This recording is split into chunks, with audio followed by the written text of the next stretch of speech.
Welcome back to Smart Spiritual Solutions. In this channel, we use the scriptures to solve everyday problems and improve our overall lifestyle. In this video, I want to briefly talk to you about why we shouldn't envy others. The thing about envy is that it's dangerous. Dangerous in the sense that it can do damage both to us and to the person we're envying. That bad feeling that we have for people who are doing better than us in certain cases or are excelling in things we aren't excelling at, that negative feeling we have to them, it tends to lead to things that are not really good. The Bible speaks about the damage that envy can do. For example, King Solomon said, "Wrath is cruel and anger is outrageous, but who is able to stand before envy?" If you read Proverbs chapter 27, verse 4. What's more, he said in Proverbs chapter 14, verse 30, "A sound heart is the life of the flesh, but envy the rottenness of the bones." I'll give you 3 reasons why it is this dangerous. The first reason is that it makes those who are supposed to be our friends or those we're supposed to learn from enemies, because we want to bring them down. We don't want anybody to be better than us. We want to be at the top and so on.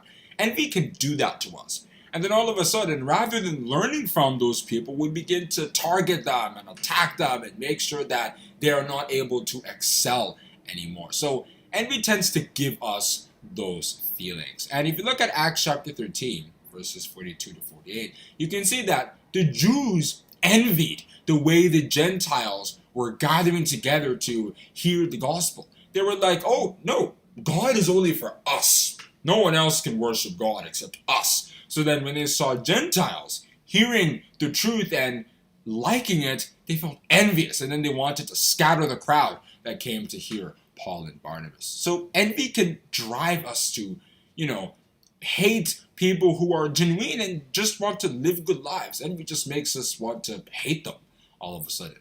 And that's why it's not good. The second reason is that envy tends to drive us or motivate us to do evil.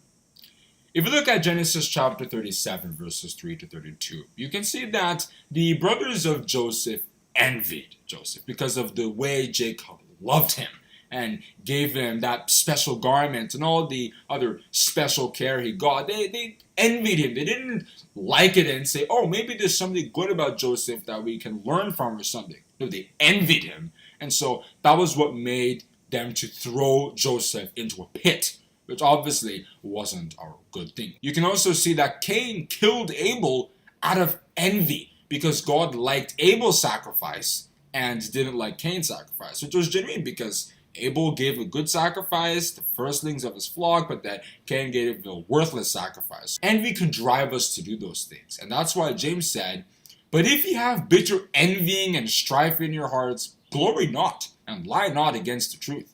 For where envying and strife is, there is confusion and every evil work."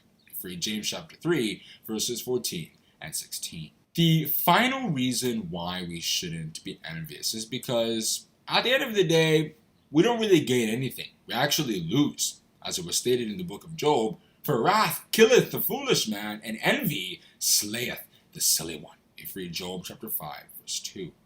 If you look at Numbers chapter 16, you can see that Abiram, Dathan, Korah, On, and the 250 princes envied the authority and leadership that Moses was exercising over the people. Because before Moses came along, it was them who were managing the Israelites in Egypt and so on until Moses came and delivered them out and so on. So they envied that. And so they wanted to kind of dethrone or sack Moses so that they could be on top.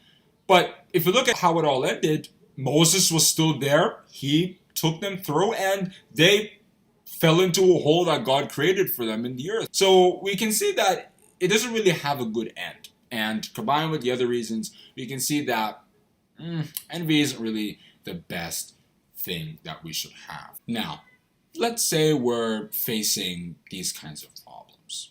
How can we deal with them? Well, I'll give you a few solutions. If we're dealing with envy, for example, we can simply talk to God about it. Tell Him that we acknowledge that we are facing that kind of issue and we want His assistance to be able to overcome those kinds of feelings or bad characters so that we can have a righteous heart to serve Him in truth and in purity. When David had sinned against God, he said, "Purge me with hyssop, and I shall be clean. Wash me, and I shall be whiter than snow." If you read Psalms chapter 51, verse 7. Secondly, if possible, we can just go to the person humbly and ask them how they have that thing that we're envying so that we can acquire it. So that rather than hating someone for having something we don't have or knowing something we don't know, we can just have them teach us that thing so that we can now know it and we don't have to envy them for it anymore. And of course, lastly, we should generally try to see people who know things that we don't know or have things that we don't have as companions who we can use to grow rather than people who are like competitors who we must outshine or outdo. When God Almighty had put His Spirit in the 70 elders, then Joshua, when you heard that news, had told Moses, forbid them. But then Moses told him, enviest thou for my sake? Would God that all the Lord's people were prophets, and that the Lord would put His Spirit upon them. Moses didn't envy the fact that God was using other people to prophesy. No, he wished everybody was like that.